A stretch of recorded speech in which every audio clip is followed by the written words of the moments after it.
अस्सलाम वालेकुम बेटा। जो नेक्स्ट टॉपिक है हमारा वो है यूनरी ऑपरेटर्स। यूनरी ऑपरेटर्स हमने कहा था ऐसे ऑपरेटर्स जो सिंगल ऑपरेंड के साथ काम करे वो यूनरी ऑपरेटर्स हैं। अब यूनरी ऑपरेटर्स में हमने दो प्लस प्लस के साइन देखे थे इकट्ठे, दो माइनस माइनस के साइन देखे थे इकट्ठे। आज उन पे टॉपिक पे डिस्कशन करते हैं। इंक्रीमेंट ऑपरेटर बेटा ऐसा ऑपरेटर जो किसी भी वैल्यू को वन टाइम इंक्रीज कर दे। फॉर एग्जाम्पल मैं आपसे कहूं कि अगर ए में कोई ए है आपके मेमोरी में एक ब्लॉक, उसके अंदर 5 वैल्यू पड़ी है और आप उसको प्रोग्राम के अंदर लिख देते हो प्लस प्लस ए।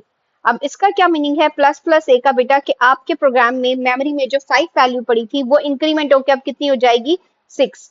क्यों 6 हो जाएगी? क्योंकि हमने ए के साथ प्लस प्लस लगा दिया। इसका क्या मीनिंग है प्लस प्लस इकट्ठा जब दो दफा लिखा जाए उसे कहते हैं बेटा इंक्रीमेंट ऑपरेटर।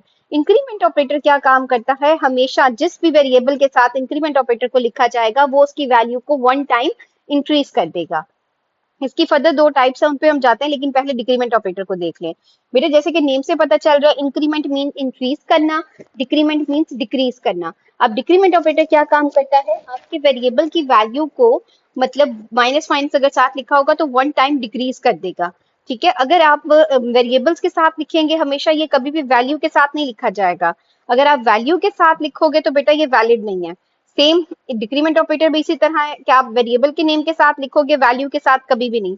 सेम अगर आप लोग यहाँ पर अब देखो कि यहाँ पर अगर इस तरह का कोई एक्सप्रेशन हो कि माइनस माइनस ए प्लस बी, अगर आप ब्रैकेट के बाहर भी इसको लगाओगे तब भी बेटा ये इनवैलिड है। ठीक है, ये कुछ छोटे छोटे पॉइंट्स है जो एमसीक्यूज में पूछे जा सकते हैं आप लोगों से, आपने इसको जहन में रखना है अपने। अब हम बात करते हैं कि इंक्रीमेंट में प्रीफिक्स क्या है और पोस्टफिक्स क्या है। प्रीफिक्स मींस प्री पहले, पोस्ट बाद में। अब देखें प्रीफिक्स का क्या मतलब है यहाँ पर। प्रीफिक्स इंक्रीमेंट ऑपरेटर का कि इंक्रीमेंट ऑपरेटर का जो साइन है मींस प्लस प्लस वो वेरिएबल से पहले आएगा। और पोस्टफिक्स का क्या काम है कि पोस्टफिक्स में जो इंक्रीमेंट का साइन है वो वेरिएबल के नेम के बाद आएगा। अब इसका क्या मीनिंग है बेटा देखें, in prefix form the increment operator is written before the variable और पोस्टफिक्स में क्या है आफ्टर द वेरिएबल।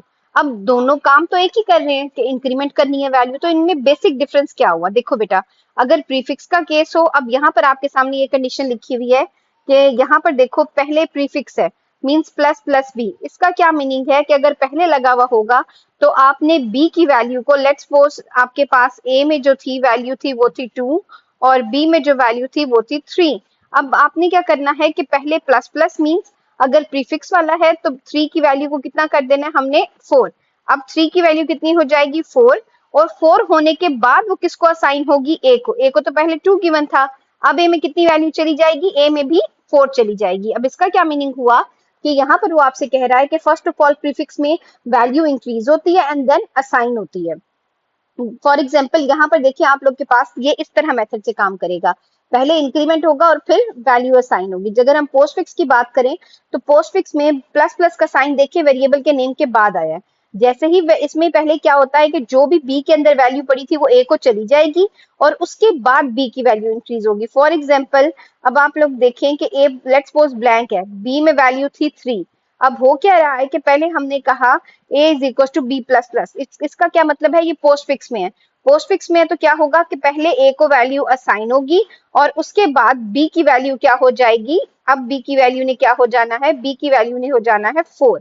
रीजन क्या है, क्योंकि पोस्ट फिक्स का था। अब देखो उस केस में जो ऊपर वाला केस था उसमें हमारे पास ए की भी वैल्यू 4 थी और बी की भी वैल्यू 4 थी प्रीफिक्स के केस में, लेकिन पोस्ट फिक्स के केस में ए की वैल्यू 3 है और बी की वैल्यू कितनी है 4।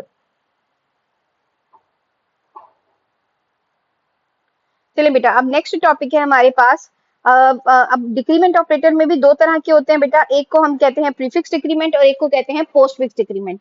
प्रीफिक्स डिक्रीमेंट सेम, अगर माइनस माइनस का साइन वेरिएबल के नाम से पहले आएगा तो प्रीफिक्स की फॉर्म, और अगर पोस्ट फिक्स की फॉर्म मींस वेरिएबल के नाम के बाद आएगा तो पोस्ट फिक्स की फॉर्म। और सेम प्रीफिक्स में अगर आपने a is equal to minus minus B लिखा हुआ है उसका क्या मतलब है, b की वैल्यू पहले 1 डिक्रीमेंट होगी और फिर a को असाइन होगी। और पोस्टफिक्स के केस में क्या होगा कि पहले b की वैल्यू a को असाइन होगी और बाद में b की वैल्यू कम होगी। आई थिंक इतना इनफ है इस टॉपिक को, नेक्स्ट हम क्लास में डिस्कस करेंगे।